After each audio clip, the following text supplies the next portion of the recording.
আসসালামু আলাইকুম। Hello everyone, আশা করি সবাই ভালো আছেন। আল্লাহর রহমতে এবং আপনাদের ভালোবাসা আমরাও ভালো আছি। বাংলাদেশের ভাই বোনদের জানাই নতুন বছরের শুভেচ্ছা। তো কালকে সবাই হ্যাপি নিউ ইয়ার পালন করেছে, উইশ করেছে, কিন্তু আমি করতে পারি নাই। কারণ কালকে কাজের থেকে আসার পর এত খারাপ লাগতেছিল, মানে শরীর অনেকই খারাপ লাগতেছিল, এর জন্য ঘুমিয়ে পড়েছিলাম। তো তারপরও যখন প্রচুর বাজি ফোটাইতেছিল তখন ঘুম ভেঙে গেছিল, তখন একটু দেখেছি। তো সেভাবে আর উপভোগ করতে পারি নাই। শরীরটা আসলে কালকে খুব খারাপ ছিল। তারপর কাজের থেকে আসার পর আসলে আর ইচ্ছা করে নাই কোনো কিছু করতে। তো দেখেন, কাজের থেকে আসার পর জামা কাপড় এইভাবেই খুলে রেখে দিচ্ছি। তারপর দেখেন আমার কিচেন রুমের কি অবস্থা, থালা বাড়িও কালকে ধুই নাই। তো এখন সব করব, ঘুমের থেকে উঠলাম 11টা বাজে।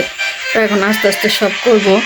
আর দোয়া করি সবাই নতুন বছর ভালো কাটুক, আর আমাদের জন্য দোয়া করবেন যাতে যে ইচ্ছাগুলা তা যাতে পূরণ হয়। তো আপনারা আমার সাথে থাকেন আর ভিডিওটা শেয়ার করে দিবেন বেশি বেশি করে। অন্য কাজ করব। তো দেখেন খাটটা গুছিয়ে নিতেছি।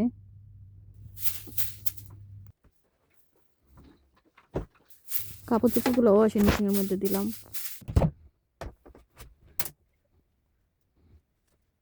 এখন আমি কাপড় চোপড়গুলো গুছিয়ে নিতেছি।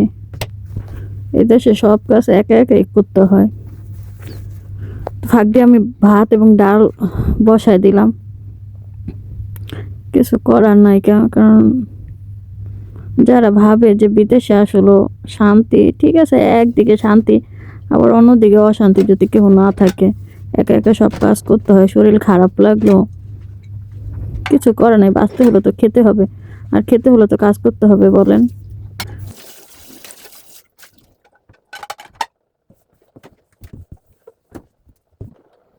আমি ঢেঁড়স ভাজিটা আগে করে নিতেছি, কারণ আমার হাজব্যান্ড আবার কিছুক্ষণ পরে ভাত খেতে যাবে দুপুরের, এই জন্য আমি ঢেঁড়স ভাজিটা করে নিতেছি আর ডাল পাক করে নিতেছি।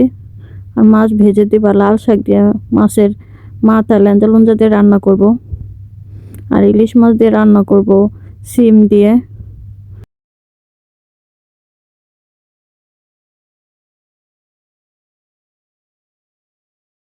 তো এখন আমি ইলিশ মাছটা ভেজে নিব। দেখেন আমার সমস্ত কাজ শেষ, সব ক্লিন করা শেষ, রান্নাও শেষ। তো একটু সিম দিয়ে রান্না করছি, ইলিশ মাছ, ডিম, ঢেঁড়স ভাজি, লাল শাক দিয়ে, ইলিশ মাছের লেঞ্জা মাথা মুথা দিয়ে রান্না করেছি। এখানে রান্না করেছি শুটকি। কাপড় চোপড়ে গুছাই নিছি, আপনাদের ভাই ঘুমাইতেছে, খাটটাও গুছাই নিছি। ভিডিওটা আর বড় করব না। তো সবাই ভালো থাকেন আর আমাদের জন্য দোয়া করবেন, আর আমার চ্যানেলটা অবশ্যই সাবস্ক্রাইব করে দেবেন। আল্লাহ হাফেজ। আর একজন ফ্যান আলো হইতেছে।